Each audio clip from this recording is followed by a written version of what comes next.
Fans of professional cycling can't fail but recognise the origins of this bike. It is, of course, a 711 team bike, that iconic team from the 1980s. And this is an original. But look closely and you will see that not only is it festooned with original parts, but also there is a very, very clever mix of modern thrown in there as well. Now, the best thing about this, though, is that you don't have to listen to me talk about this bike. We've got its owner, none other than Alex Stieda, the first ever North American wearer of the yellow jersey in the Tour de France. Alex, this bike is so cool. Is it actually one of your old race bikes? Absolutely. I raced on this bike in the late 80s with the 711 team, and you know, it's got lots of scratches and nicks because we only had one bike. Yeah? That we used to train on, to race on. We carried it with us in a bike bag from race to race to race. You know, now the guys get to just go with a carry-on and they got their training bike at home, right? Yeah. No way. And now my knowledge of riders of that era is that you had frames custom made by a manufacturer of your choice, and then it kind of got sprayed up to look like a team one. So who's actually made this one? Well, the Eddie Merckx factory made them. I mean, it's got a handmade in Belgium sticker on it, and Eddie Merckx, or the factory with Eddie Merckx, I mean, built the frames for us. In fact, Eddie actually came to the races and watched us, was looking after his pet project, which was Andy Hampsten at the time. Right. And actually built about 20 frames for Andy in one season just to get him perfect on the bike. No way. That's so cool. And so this is Columbus SLX yeah. steel tubing on there.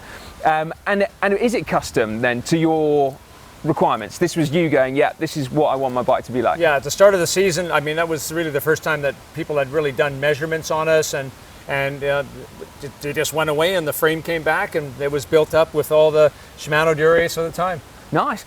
And so I'm really interested to know then, how different is this to one of your modern bikes in terms of the position? Because to my mind, like retro bikes, the position's very different. There's not much drop between your saddle and your bars at all. So right. I guess correspondingly a little bit longer, is it? Yeah. So do you keep that in your new bikes too? Yeah. So the length of the top tube is much longer for me than the seat tube, because I have a fairly short legs and longer arms and longer upper body. Okay. Hence my nickname, the missing link. Yeah. Yeah. So my frame dimensions were always a compromise, right? With that long top tube, and you know, a 13 stem or so, and that was always tricky for me to find, you know, a stock frame set that would work. So a custom frame was the answer, and Eddie Merckx delivered. Wow, that's so cool. Now let's get on to some of the components then, shall we? You mentioned that it's Shimano durace. Yeah.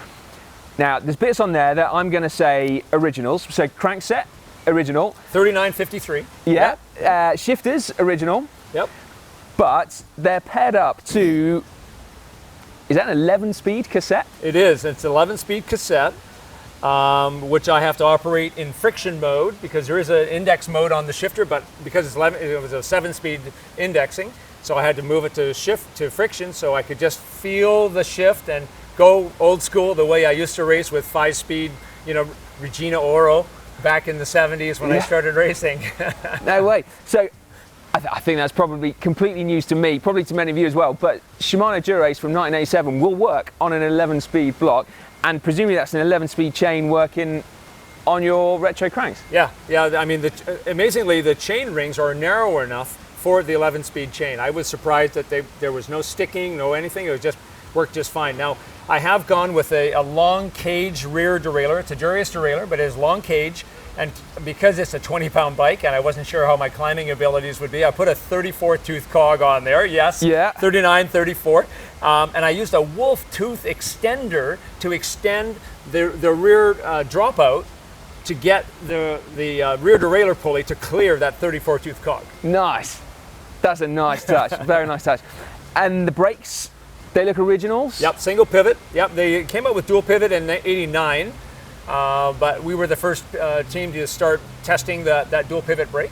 But that single pivot was the way we had to brake back in the day. But I've put on carbon wheel rims, which of course weren't available then. So I've put carbon brake shoes, Swiss stop carbon brake shoes on those old school brakes. But that's a nice touch going for the carbon rims, right? Because people often rode black painted rims back in the day. So actually it kind of looks... Ambrosio. Yeah, it looks right. Yeah, it looks as it should. And then the Vittoria Skinwall Corsa graphene tyres, again, that's kind of period correct, even if they're modern. Yeah, graphene, of course, but they are, Vittoria was making great tires back then, and they still make great tires now. Yeah. Let's talk about the cockpit, shall we? Because when I first saw a picture of this bike, I was a little bit confused because you're running an A-head stem on there, and so I was thinking, well, are they modern forks that you've put on? So what's going on? Right.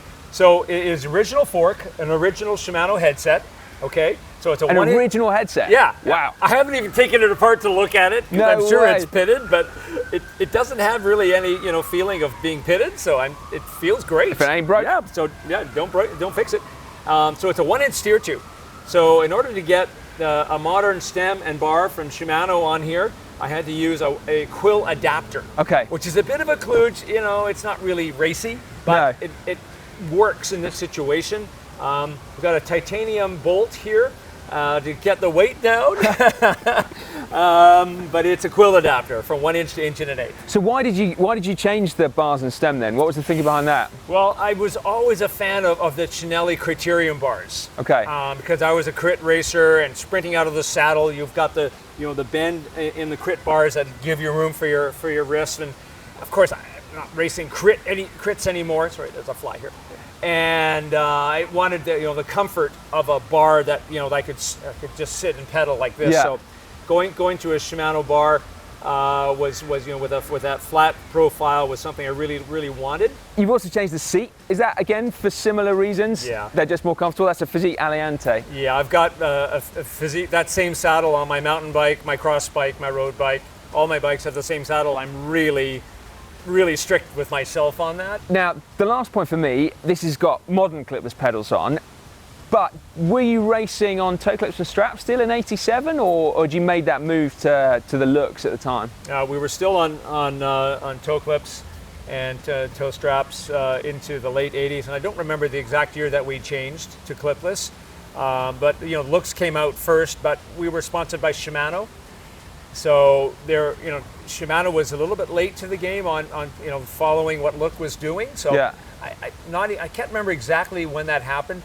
The first Shimano clipless pedals were not great. Right. Right. There's no floats, and they were really sort of chunky. And I think it took a couple of years before we moved over to full Shimano clipless. Yeah. Okay. Now, given that today, Alex, you've just ridden the RBC Granfondo Whistler in a remarkably fast time on this bike, I'm guessing it's still pretty speedy, but I'm really interested to know what it feels like in comparison to your modern road bike. Well, I mean, it's 20 pounds. Okay. Just under 20, let's say. So the bike is speedy and you're still super fit.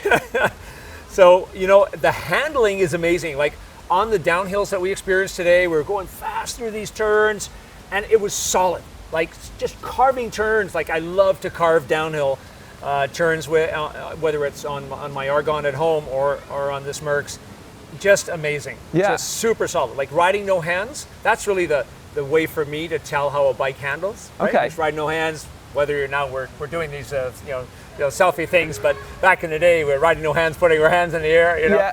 And it's solid. It just steers wonderfully. Is the geometry a bit slacker then? Is that the difference? Yeah, I think the seat tube is slacker than modern bikes. Okay. So consequently, I've moved the saddle forward to maintain that about a 4.5 centimeter distance from the tip of the saddle to the center of the BB. Okay. And keep this at 54.5.